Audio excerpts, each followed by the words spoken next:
In Germany, a tiny start-up company is making a bid to compete with a giant national rail service, Deutsche Bahn. Locomore describes itself as the world's first crowd-funded train line and has attracted more than 25,000 passengers in its first month.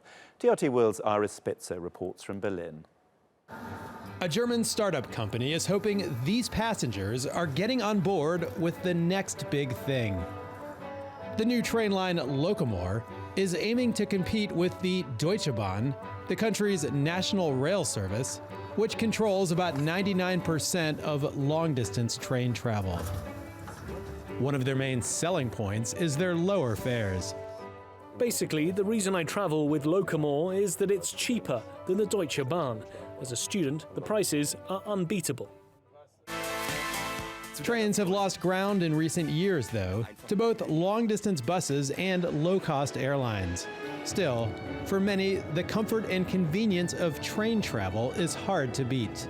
I really like traveling long distance by train, and I think it would be really great if the market share for train traveling long distance would be higher. The company still has a long way to go. For the time being, Locomore just has this one train behind me here.